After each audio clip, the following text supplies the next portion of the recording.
దేవుని పరిశుద్ధ నామానికి స్తుతి కలుగునుగాక. ఉదయకాలపు శుభములు మీకు మెండుగా కలుగునుగాక. అందరూ సంతోషంగా ఆనందంగా ఈ దినాన్ని గడపాలని దైవ సేవకునిగా నేను మిమ్మల్ని కోరుతూ ఉన్నా. దేవుని కృప మీకు తోడై దేవుని ఆశీర్వాదాలతో మిమ్మల్ని తృప్తిపరచునుగాక. ఈరోజు వాక్యము నిమిత్తం సామెతల గ్రంథం 2వ అధ్యాయం 7వ వచనం మనం చదివితే ఒక చక్కని మాట మనకు కనిపిస్తూ ఉందండి. ఆయన యథార్థవంతులను వర్ధిల్ల చేయను. ఆమేన్. దేవుడు వర్ధిల్ల చేస్తాడండి. ఎవరినంటే యథార్థవంతులనంట. మనం అనుకుంటాం బహుశా మీరు 31st నైట్ మీరు ప్రార్థన చేసి ఉంటారు, అయ్యా ఈ సంవత్సరం అంతా చాలా కష్టాలు నష్టాలు బాధలతో వెళ్ళాం, 2026 మాకు ఎంతో దీవెనకరంగా ఉండాలి. నిజమే, దేవుడు దీవిస్తాడు. ఈ సంవత్సరం దేవుడు ఆశీర్వదిస్తాడు. నిన్ను వర్ధిలింప చేయాలని ఆశ కలిగి ఉన్నాడు. అలా వర్ధిలింప చేయాలంటే నువ్వు యథార్థంగా జీవించాలంట. నీ యథార్థతను బట్టి నువ్వు వర్ధిల్లుతావు. యథార్థవంతులను ఆయన వర్ధిల్ల చేస్తాడంట.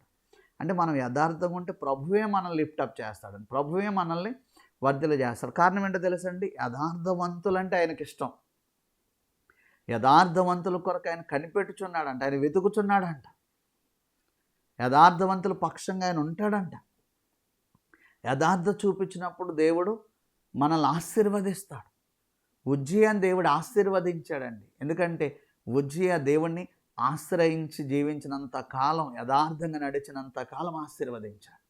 యోబు గారి గురించి మీరు చదవండి. యోబు యథార్థవంతుడు అని ఉంది బైబిల్లో. యోబును ప్రభు ఎంత దీవించారు, చాలా దీవించారు.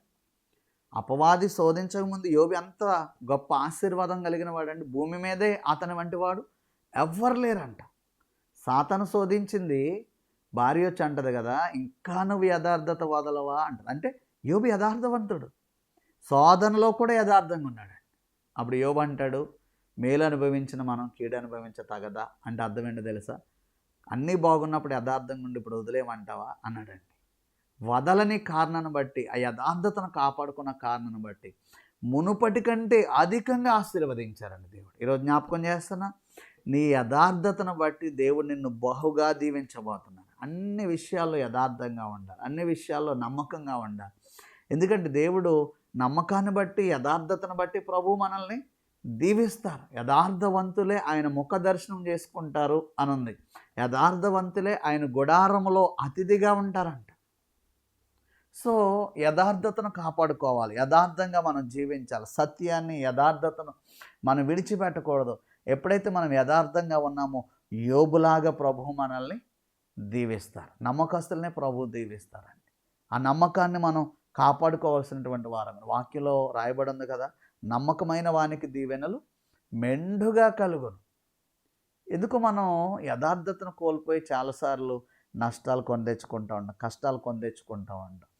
యోబు భార్య అంటుంది వదిలే యథార్థత, కానీ యోబు అంటున్నాడు నేను వదలను. హల్లెలూయా. నీవు కూడా అంతే. ఎన్ని కష్టాలైనా నష్టాలైనా యథార్థంగా జీవించాలి. సాతాను ఓడిపోయిందండి యోబు ఎదుట. ఎందుకంటే ఎంత శోధించినా సరే యోబు మాత్రం యథార్థత వదలలేదు, నమ్మకత్వాన్ని కోల్పోలేదు. దేవుని ఎదుట నమ్మకాన్ని కాపాడుకోగలిగాడు. డబ్బు ఉన్నప్పుడే నమ్మకంగా కాదు, కష్టాల్లో కూడా నమ్మకంగా ఉన్నాడు. ఈ 2026లో నువ్వు నమ్మకంగా ఉండు, యథార్థంగా ఉండు. దేవుడు నిన్ను వర్ధిలింప చేస్తాడు, దేవుడు నిన్ను ఆశీర్వదిస్తాడు, విస్తరింపజేస్తాడు. ఎన్ని సంవత్సరాల్లో లేని దీవెన ఈ 2026లో నువ్వు పొందుతావు. నువ్వు యథార్థతను కాపాడుకుంటూ ముందుకు వెళ్తావు.